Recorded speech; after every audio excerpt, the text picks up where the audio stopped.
Welcome to the Indian Silicon Valley podcast. I'm your host, Jivraj, and today I have with me a very special guest. Join me in welcoming Mr. Ashish Singhal, the co-founder and CEO of CoinSwitch Kuber.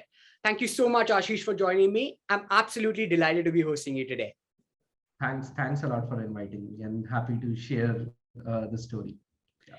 Great to hear that, Ashish. And I'm all the more excited for this episode because what you're building can be pivotal in the years to come, right? Given the importance of the technology that blockchain is and the cryptocurrency exchange being lying at the center of it, it's just phenomenal what you're building. But before we dive into deeper aspects of CoinSwitch and how you're going about that, I want to start up with this interesting anecdote you use for yourself, right? Which is the hacker mindset.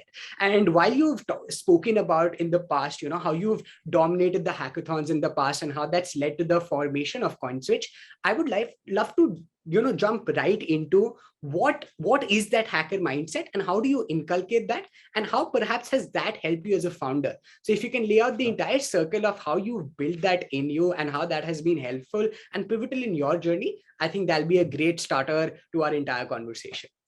Sure, Jivraj. And just to take you back on my hacking days, I started in 2013 hacking and participating in hackathons, and I used to lose every single hackathon that I would participate in.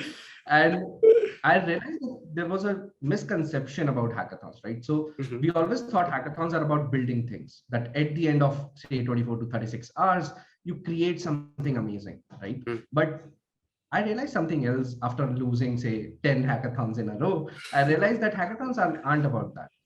Hackathons are about building on an amazing idea and building a part of it, showcasing that it can be done.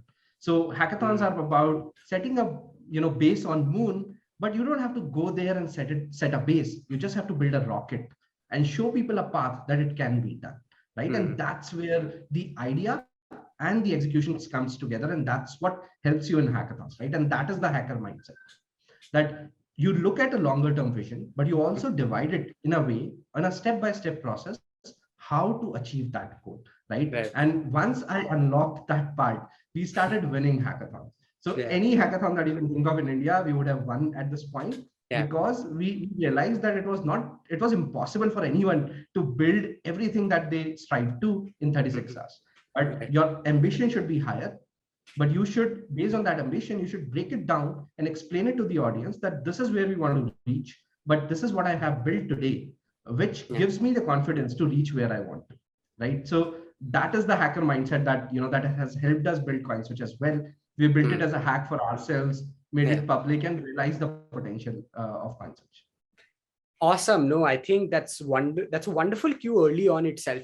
How do you look at the longer term vision and break it down into smaller aspects? I think that's the struggle for most youngsters starting out, and it's great to have you lay it down for us. But as we move on to, let's say, CoinSwitch now, and it'll be interesting to practically understand how you did that with the starting aspects of CoinSwitch. So from what I understand, it was a global product that came into India relatively early, right? Sometime in July of last year. And since then it's really grown, right? So talk to us about how did you gather that early conviction of entering a rather crowded market where the potential was unexplored, right? Because it was not like the number of cryptocurrency investors from India were booming out of the country, right? CoinSwitch made a large part of that happen. But how did you get that early conviction? What was the founding story like? Give us a brief of that. I think that'd be a great story to hear. Sure, Jivraj. So I'll take you back a little further. So CoinSwitch is now a 4-year-old company. So we started in June 2017, right? And with a very simple proposition that since price of a crypto varies across exchanges, we wanted to simplify that experience for our users, giving them an ability to look at what price is going on what exchange and help them convert right on our platform. So think of us like a make my trip of cryptocurrencies. That was going amazing. We, within a month, we were doing $1 million GMV a day, funded by Sequoia, and had been doing amazingly, a profitable company and growing amazingly, right? But in 2020, one new opportunity came, RBI reverted, and we decided to launch in India, right? And like you rightly said, there were a lot of exchanges already in India. But what we found missing in this piece, right? And that is from a personal experience as well, that retail users are used to the experience of Swiggy, right? Add to cart, checkout, food is at your home, booking a cab with a single click. But with crypto, that wasn't the experience that they were getting, right? They had to go to an exchange first crypto is so complicated. Now they have to understand the graphs, which are so complicated. Order Yeah. books, buy, sell. How do I go about buying and selling is very complicated for a retail user. So we wanted an experience at par with online shopping with a single click buy sell experience. And the kind of problems that we solved since 2017 helped us build that experience in India, right? When we looked into the Indian market, we realized that trader community is all sorted. They have global players, they have local players, they have everything that they want, and their problems are getting solved decently enough, right? Yeah. But the retail users were suffering because of the experience problem. And that was the cue, we just took a decision in probably like 2 minutes. My team came to me saying that, oh, should we do something in India? And we thought about it and we said, let's do it, right? Because we realized this gap exists and we wanted to solve this gap. And our target to solving this was the moment our parents are able to buy crypto, we would have simplified crypto enough, right? And through that journey, my parents are now crypto investors, which I'm really proud of. And so we feel that we have solved the experience aspect to a large point. Obviously, there is way further to go about as well. And CoinSwitch hopefully would lead the path for that as well. But it was about recognizing the problem, recognizing the underserved population in India, which was the retail market, and then doubling down, which has never been done before, right? So yeah. Yeah, I can completely testify to the experience for sure, because I am myself a user and my dad is as well. So I completely reckon with what you're saying, but this is a great cue for everyone building, right? So just because you're late to the market does not mean you can't solve the problem, and you can still identify gaps, which is exactly what CoinSwitch Kuber did. And now we can see it thriving, right? So I think that's wonderful to hear. Ashish, I want to quickly double down on some of these aspects that you spoke about, right? So the problems that you identify, and as a consumer that we understand, there is great accessibility, there is great trust, there is great ease of use, simplicity, and everything that I would perhaps want, right? But what goes on behind the scenes to establishing some of these principles, right? And how did you get this spot on? I think that would be interesting to understand from an executional standpoint, right? So if you can lay down the pillars of maybe CoinSwitch Kuber, and how did you go about mapping the first couple of versions for it? We understand that the beta was 25,000, which raised to 100,000 users, right? So talk to us about some of those days and how did you executionally implement all of this? That would be great to hear. So I'll further take a step back from here, and before answering this, I wanted to tell you a story on why I believe good companies succeed, and what do they have in common, right? And I'm not saying that we are a success at this point. We have very further to go, but this is what my opinion lies, right? So I believe that you have to be attached to the problem. Either you should be solving the problem that you particularly have, or you have such great empathy for your users to be able to identify and pinpoint where the problem lies, right? And what CoinSwitch was able to do was exactly that, right? CoinSwitch, we were the initial users because we didn't like the trading experience. We built it for ourselves. So the initial versions that went about was satisfying our own experience, right? Or satisfying our own needs, and ultimately saying that, is this good enough for you, right? And that is where the first version originated. The team, sitting across, most of our team, because we were working on a global platform, weren't our users, to be honest, right? Because it was a global platform, not allowed in India. So when they got an opportunity to build something for India, they wanted their feedback to be heard, right? And they wanted the best experience for India because the experience represented their hard work put into it, right? And they could relate to the problem, and then they wanted to solve it. So I think that was very pivotal for us in understanding the problem and solving it for ourselves rather than for somebody else, right? So we knew the exact problems, we knew what we were solving, and that is why we were able to create such an experience, right? Now coming to the pre-launch and the strategy of pushing this product out, right? Obviously, we knew that we had a great product coming in, but how do we attract good users and good initial set of users who would validate this assumption? So we went with the approach that Robinhood kind of popularized in terms of, and to be honest, we look up to Robinhood a lot at CoinSwitch. So that was one thing that we wanted to replicate of theirs. The amount of curiosity that they were able to generate on their product, the amount of signups, pre-signups, where you're not struggling when you launch a product. The biggest struggle as a founder is how do you get the beta users, right? While the team is building, my job was to get these beta users already in line to use that product and give their initial feedback to expedite our learnings and expedite our product, right? And that's where we came up with an approach of, why not, we have a crypto app, let's refer people, let people earn crypto, and that crypto would be deposited in their account once the app is launched. So they have the incentive of doing the referring now, plus they have the benefit when the app is launched, because they already have some amount of crypto lying there waiting for them, right? And that worked beautifully for us. We had over 100,000 users already lined up for the sign up. We could only do it about 25,000 in the initial month as onboarding, because obviously we were scaling our systems, but we got the initial feedback very early.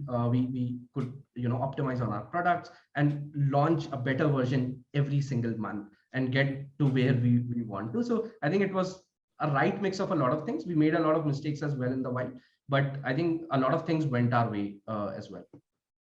Absolutely. No, and the numbers follow. I think every growth aspect through the journey of the last couple of months, right? I think 13, 14 months has been phenomenal, and it's all out there. So spectacular job. But, it's interesting how you laid down for us, what a successful company should ideally start with, and that insane or in-depth consumer insight that you have to have, either map it down for yourself or have that kind of empathy for the consumer. I think that's a great cue I wanted to echo for our audience. But wonderful to hear. And, I now want to take another direction to the conversation, Ashish, and understand the aspect of market education here, right? Because it's one thing as a founder to, let's say, build the product, but it's another thing to build the market along with building the product. And I think that's one of the most crucial aspects of any company building in this space, right? Because it's such a growing space for retail investors, and the penetration aspects can be so much more. The depth is still lacking, right? So help us understand, as a founder,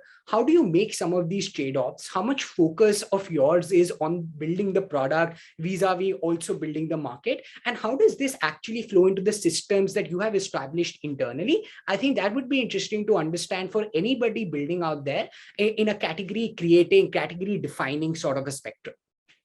Sure.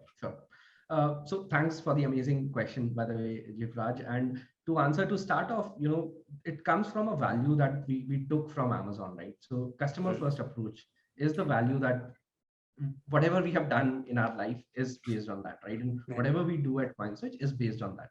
So we look at what is important for the user, right? Today, when any user anywhere in India thinks about crypto, what are the first thoughts comes to his mind, right? Today, that those thoughts would be ban, illegal, or new tech, new revolution, new internet as well, right? So the idea was that instead removing our biases, what our company wants to do, what is the right thing for the user? What is the right thing for the user to know about this industry, to be able to get to take his own decision, whether he wants to be part of it or he wants to stay on the sideline and just watch it, or he wants to stay away from it, right? So creating that credibility and creating that right messaging lies at the heart of it, right? So my team, whenever they are trying to push out any message, they don't think how many users will I get. Obviously, they think that at the back of their mind, but I think the bigger picture they're looking at: am I telling the right thing to my users, right? Is it bias?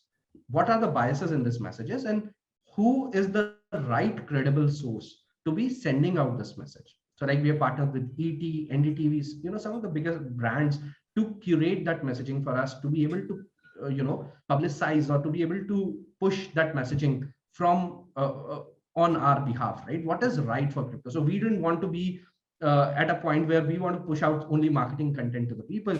We want to hire the best people and let them interpret in their own way. Let them understand the problems of this industry and try to demystify crypto on their own, right? And that lies at the heart of CoinSwitch, because we believe we are not just building a product, we're building an industry here, right? Like you also said. And regarding the trade-offs between how do you focus on product versus how much do you focus on communication, I think it goes hand in hand, right? Building a great product in a small market will not help you. Building a small product in a big market will not help you. You have to have a big product in a big market, right? So we stand at a point where we have to grow the market as well as grow our product. And it's a balancing act. Sometimes we are wrong, sometimes we are right, but both need to go hand in hand for us to create an impact that we want to at the end and at the end of the day, right? So yeah. Absolutely. No, I love those pointers simply because, it's so important to simplify the messaging. I still remember the IPL ads, right? The hospital ad, if I may. And it's just like, very normal, generic way of explaining a complicated, so to say, scenario that can seem daunting from the outside. But if you can just simplify some of these technical aspects, I think that goes a long way in, consumer satisfaction and experience as well, as you mentioned. But it's great to see, that you mentioned that the recognition of expanding the industry is there along with building the product, which is, I think, a crucial differentiation, but has to be kept in mind as echoed by you. So wonderful to hear that, Ashish. One point I would add here, Jivraj, is that, Bitcoin obviously, is soaring in last few months, but it's a market. It goes down, it goes up, right? Yeah. So like we stayed away from the communication of about gains. We wanted people to start the communication itself, right? To start asking questions. So our first ad series that you talk about, so it was about ask what is Bitcoin, right? Don't be afraid. There is no wrong time to ask. Even if the market is high, market is low, don't worry about it. Ask your questions, right? So I think creating the right messaging, not just focusing on the gains, has helped CoinSwitch as well in the path, right? That being right, being true to your users, right? Just ask questions and we are there for you to answer those questions as honestly as we can. Absolutely. No, I think that's a very important point too, right? I mean, I don't see you trying to force the message of crypto, but you want to force the narrative at least, like at least give the option to the user. You want to invest, don't want to invest, want to try it out, don't want to try it out, but you need to have the options at least at your disposal should you want to try it out. So yeah, I think that's a great pointer again. Like you have to be consumer first. It can't be just like shoving the product down, the consumer's mind. So great cue there, Ashish. But, as I was mentioning, why don't we, go ahead and talk about, let's say, the growth aspects, right? So one thing that has been a constant for CoinSwitch has been the influx of user growth, right? And if my numbers are right, I think in the last 13, 14 odd months since launch, you've done around now 5 million users and plus, right? And counting. 9.5. 9.5, right? Exactly. My numbers weren't right, but exactly, those are staggering numbers, and especially given the duration, right? So help us understand that when a company starts, although you were operational for a long time, especially in this market with this product, since you've been in hyperscale mode from the very start, what has that been like internally, right? Because with the chaos of all the positive problems to have, what have you done differently as maybe, the person leading the ship to ensure that everything is moving swiftly, things are not breaking, hiring is going well, organization is scaling, culture is also taking place. So all of that, so the positive things about growth, how do you manage that? We always think of the negatives, but how are these some of positive surprises also managed? I think that would be interesting to hear from you.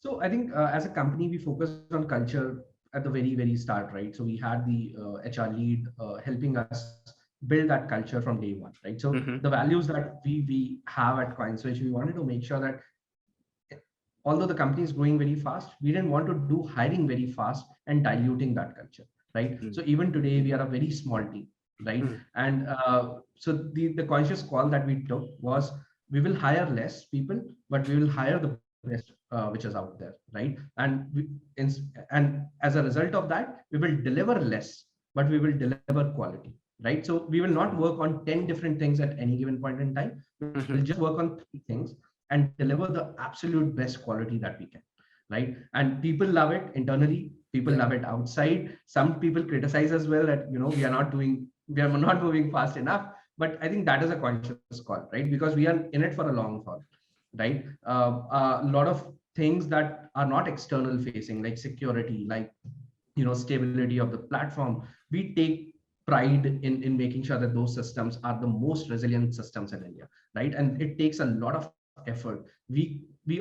Although I love, and this is one of our company's core values as well, that fail fast, but we cannot fail fast in every aspect of the company because we take care of the user fund, right? So we have to be cautious and we have to move along with that.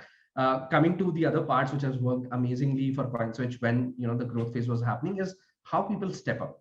When you give them ownership, is, and they will just surprise you, and they'll grab on the opportunity and just change themselves radically. As a founders, we have to step up every 3 months, especially with the kind of growth that we were seeing. But it was just heartening to see how people stepped up. People were doing the jobs that they weren't even supposed to, right? And Yeah. people were taking ownership of taking things end to end. And I think it was amazing to see such a team working together. And I think that comes from creating that impact. Everyone had a single mission at hand, and just chasing that mission helped us grow this far, and hopefully further from here Yeah, as we keep absolutely. on. So yeah. For sure, no, I think that is again evident from how things have progressed. But I again want to echo the fact that staying true to the fundamentals is important, as you have mentioned, and not breaking things that can spoil trust or consumer trust as and belief that can be really evident with such an asset class, which is of course anyway fluctuating. But then the trust from the end of the exchange needs to always be there. So love that aspect.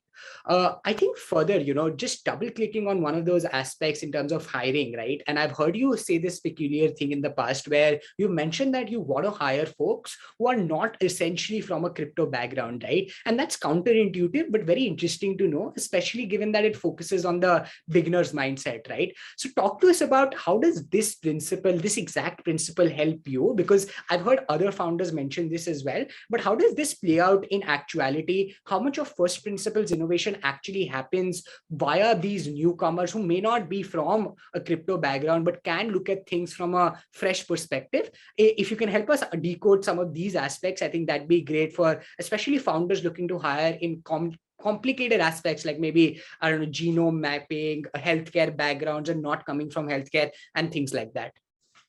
Sure. Probably healthcare is where this advice may not apply, because we should definitely Exactly. hire experts. But I'll give you a general advice that I Sure. personally follow is that if you're hiring somebody from an established industry, right, they might know a lot about that industry, but if they were supposed to change something, they would have changed it already, right? If you didn't like that crypto was bought and sold only on exchanges and not a retail experience existed, you would have gone ahead and built something or solve that problem, right? So that's why I'm not discounting the fact that those people are not smart, or their knowledge does not help. There are particular areas that definitely helps to Yeah. get experts, right? But in the initial phases, you need to think out of the box, right? So you need to figure out what has never been done before, right? For that to happen, if you bring only the experts who know their entire life has been in that experience, it becomes harder for them to go beyond. They feel like it'll break the system,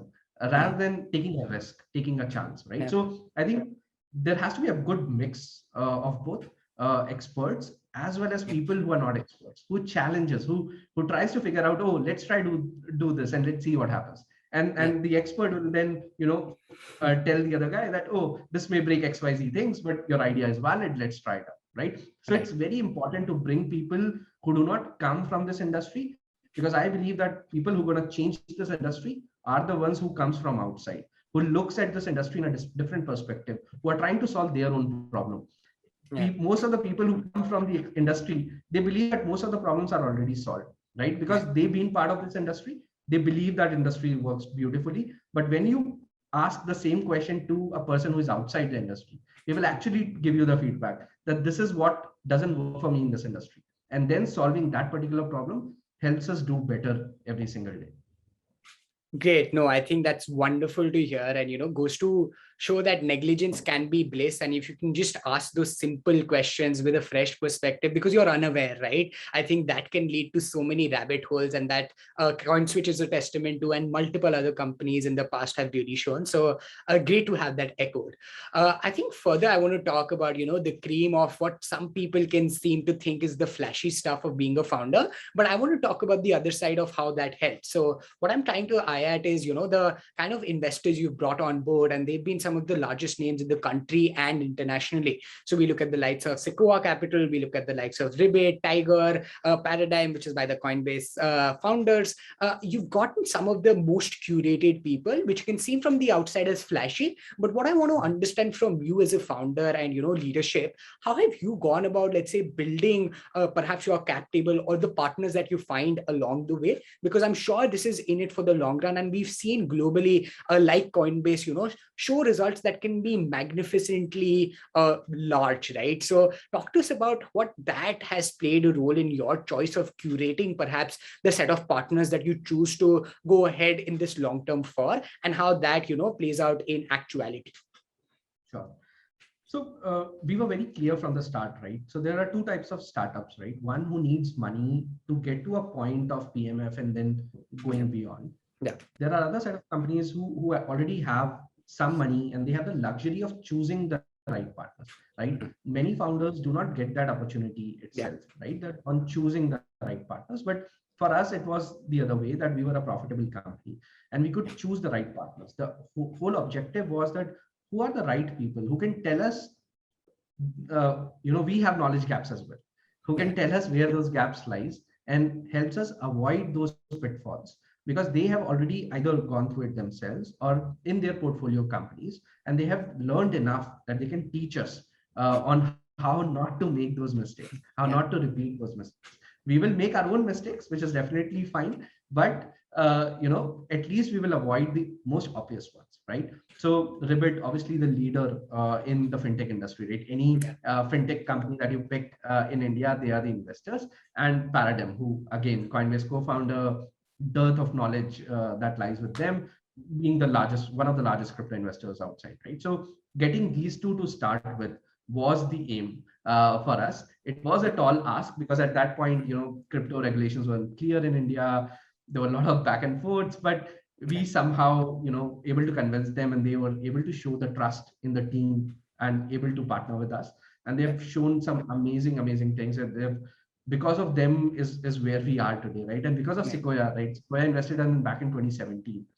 Shailesh has been that pivotal person in this company who has brought us where we are. So choosing the right people has always been our approach. We may take lesser valuation from you. That is absolutely fine. Valuation do not matter. A lot of founders run after valuation. And I always say valuations do not matter. As long as you know the money that you got is enough to do what you want to do, right? And it'll grow exponentially. 1% here and there may not look so big at the end of the day, right? So right. Focusing on the right people, getting them on board and getting the most value out of them has always been our objective, and we have done a decent job, and obviously it improves as we go on.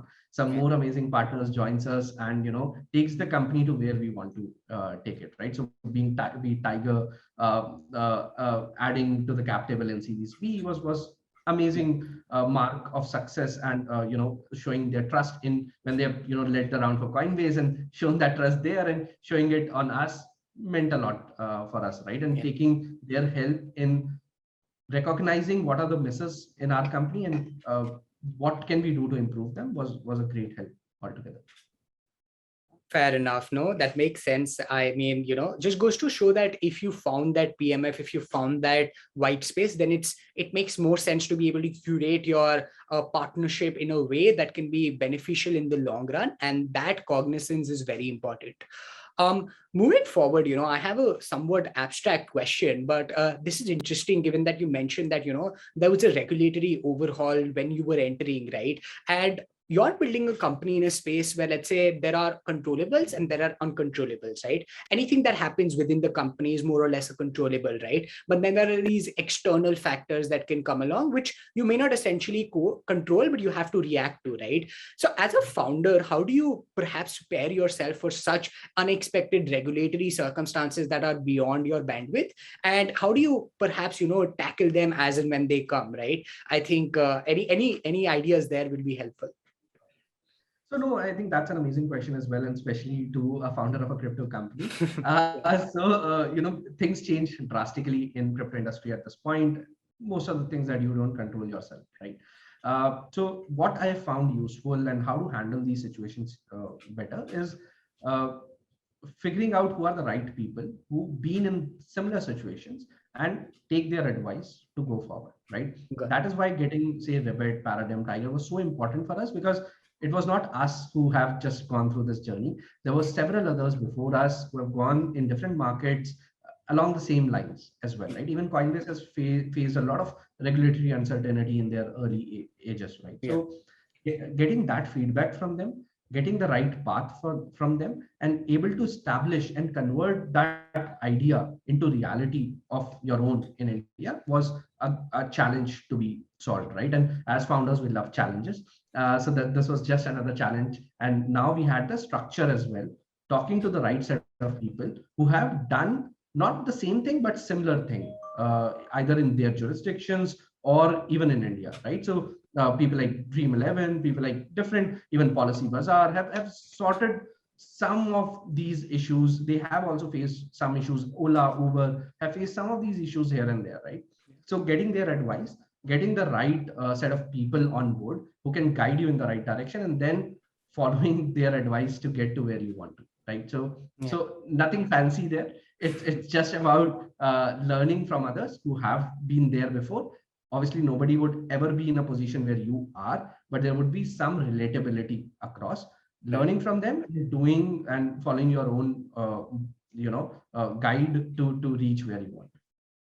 Absolutely. No, that makes complete sense. And I think I want to quickly again double click on that also, perhaps, because one thing that I have found common across most of your other conversations and this one is that you've constantly referenced your learnings and actions to past experiences, right? Be it the experience of Amazon, be it the experience of being a hacker, be it these experiences that you just spoke about, right? So if you can help us understand how maybe we as, I don't know, founders or aspiring founders can take smaller cues from our past experiences and build it out. So it's one thing to be in one place, and it's one thing to absorb those learnings and actionably utilize it, right? The Amazon principles that you talk about, right? Having a support group that you talk about. How do you implement all of these scattered bits of knowledge and maybe utilize it to your advantage as a founder? I think if that makes sense to you, I think any cues will be helpful there. No, I think that makes a lot of sense, and it reminds me of the Steve Jobs speech, which talks about connecting the dots, right? And it might seem clear from me that I have learned these things and this is why I'm here, but I can only connect these dots looking back, right? There would be problems that I face today only when I solve them, and I can look back and figure out this is why I was able to solve that, right? So it's very hard. Even I do not know how to guide other people in that, but you can always connect the dots looking back. It becomes harder to do it for the future, right? Absolutely. So I to be honest, do not know how to answer this question, but I think your experience is what defines you ultimately, right? And a lot of people get into the loop that I'm not good enough, right? I always say that you're good to where you are today. You always have to think, how can you be better? Not put you in a downward trajectory where you are always saying you're not good enough, but you are here because you were that good, and now you have to go to the next level. How do you step up? And then learning from the past experiences, figuring out where did you step up, how did you step up, and looking back does actually help keep on performing at a higher level. Absolutely. No, I think there's an important cue there, right? I mean, in the moment, you can only map as much for the future. So if you can keep bettering yourself, as you mentioned, day in, day out, that will eventually compound and you can look back at your experiences and connect the dots. So great to, hear that.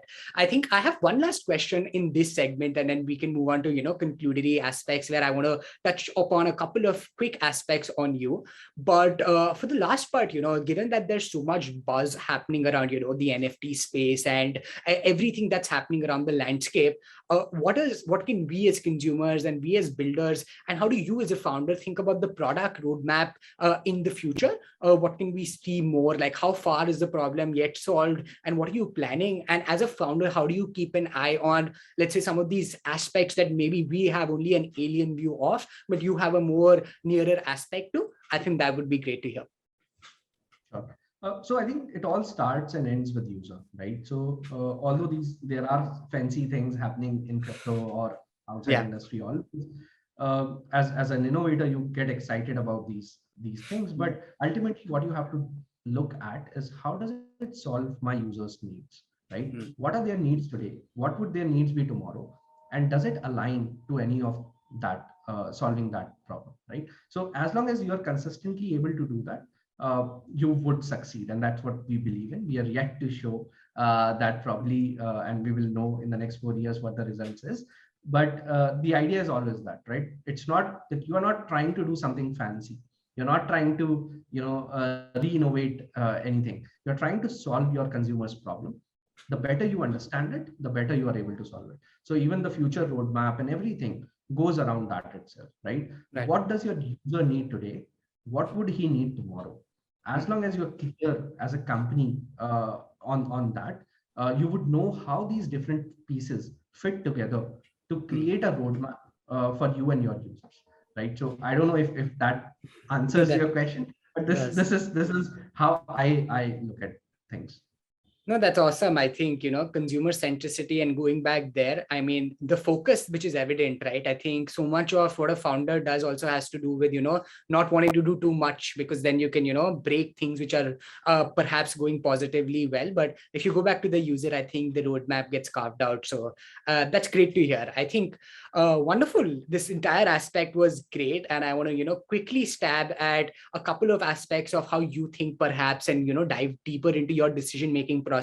And right there, the first question on you is mostly around, this is a common question that I ask most founders, because again, one of the major trade-offs and major responsibilities as a founder is perhaps to take most pivotal decisions that can make or break the company, right? So how do you essentially make decisions, prioritize amidst the barrage of things that exist for you? I think a framework or any anecdotal aspects to that will be very helpful for young founders, young aspiring founders as well. Sure. So I'll just give you one example or one hypothesis that I have. I do not know if that helps, but a lot of people are afraid of failure, right? And that is why they don't try big things or even pivotal things, because they feel that they would fail at the end, right? So how I have, because I used to have a fear of failure as well, right? Like everyone out there, and even today, right? A lot of decisions that we take, there is a fear of failure in that, right? So the trick is to go beyond failure, to look at your failure and see, okay, I have failed now. I would have tried it and I would have failed. What is the worst thing that would happen from there?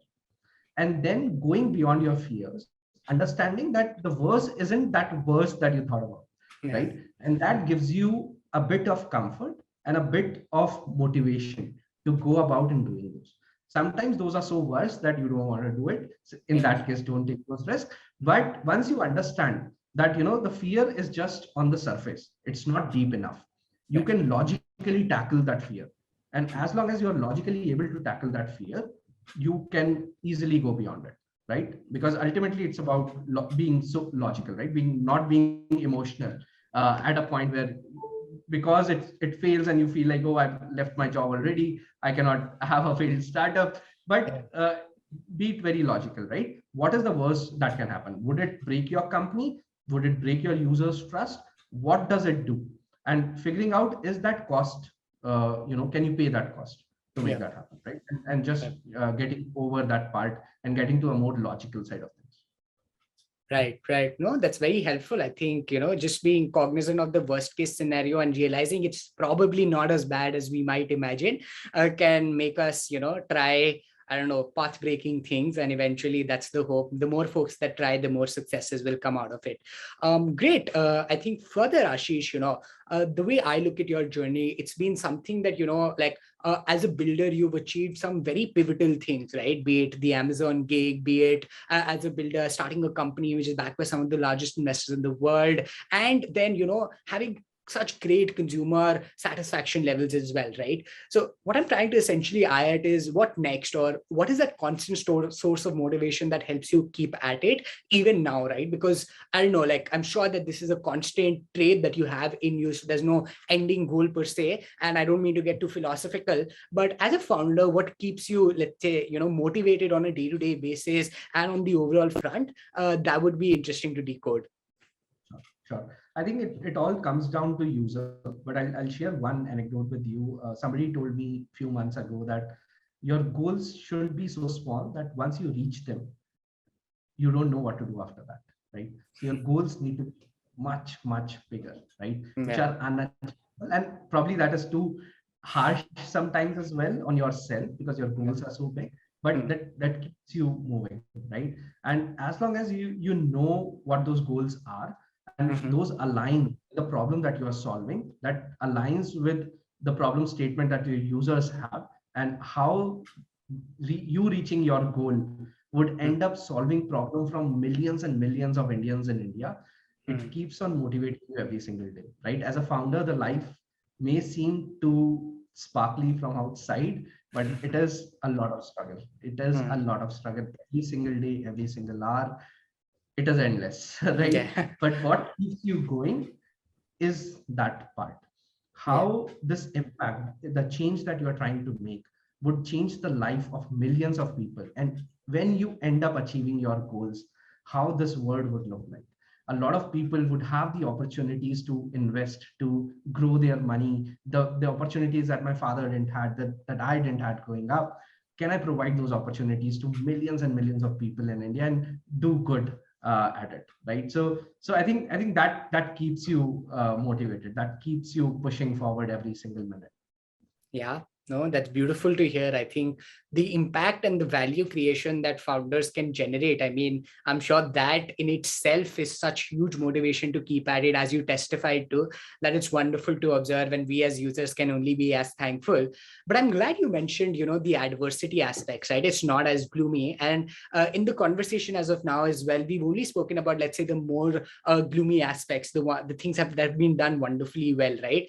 So if there are any, I don't know, any stories, any particular instances where in the face of adversity as a founder, you could, rise to the occasion, or maybe not as well, right? Maybe after all, founders are also humans, right? They're not superheroes. So if you can, lay it down for us in any manner as to how do you react to the most adverse situations, I think that would be interesting to hear. So I think me particularly as an individual, and probably I'm not the ideal individual to look up to. I'm a very impatient guy, and so the one thing that I've found very useful is how to take a decision. Right, you don't Mm-hmm. take a decision when you are too extreme, too happy or too sad.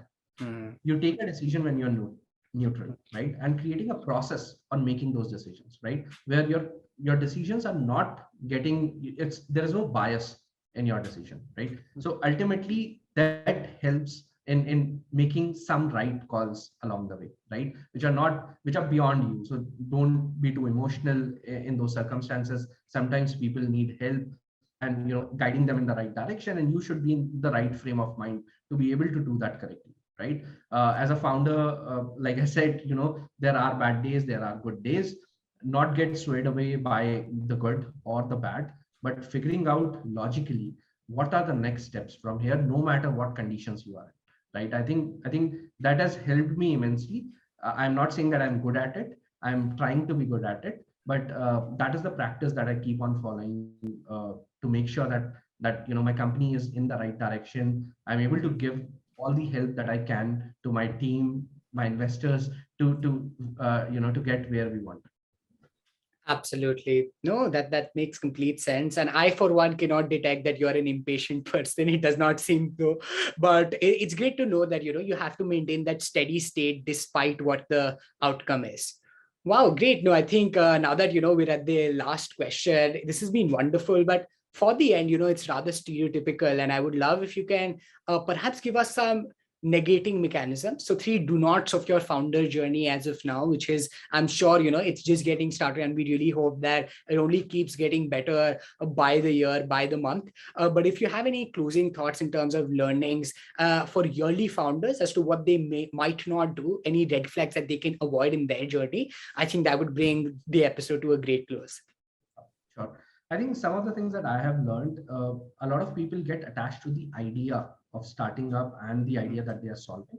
I think Right. detaching from that and solving the problem itself Yes. is the core of it, right? And that's what I understood. I might be 100% wrong here as well, but that is what I understand. Yeah. Understand is that focusing on the problem rather than on the solution is the key, right? And ultimately, what determines your future is the two other things. One is the market.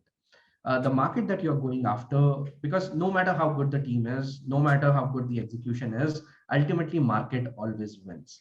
Yeah. So solving a problem in a big market gives you a lot of room to change directions, do bigger things, and create an impact, right? Like us, we started 4 years ago, solving a different problem altogether. Today we stand where we are, moderately successful. And there are a lot of pivots happened in between. So it was never about attachment to the idea. It was about solving the problem. And because we were solving in a big market, we always got those opportunities to solve and to create the big impact, right? And lastly is the team. The team that you work with is everything, right? Once you are in a big market, solving a big problem, the only thing that matters is how good your team is, and they don't have to be the smartest or come from the best colleges or IITs and come from the best companies, but how well do you work together? How much do you want to solve that problem, right? The attachment to the problem is what brings you together and just go after it, right? And I think when these three things combine together, that's where great companies happen, right? And we are still finding our way to be that great company. But these are the three things, and these are the three things you don't have to have on day one. You can take your time, establish, and then, but make sure that these things someday align together. Right. So that's my advice to the young founders. Awesome. No, I think that's the perfect end I could have hoped for. Those are all amazing pointers, and this entire conversation has been full of insights. Thank you so much, Ashish, for your time. I think I have personally learned a lot, and I'm sure everyone who's tuning in will take back amazing lessons. I hope you enjoyed the conversation too, and thanks again for thanks a lot for inviting me. No, thank you so much. This has been an absolute pleasure.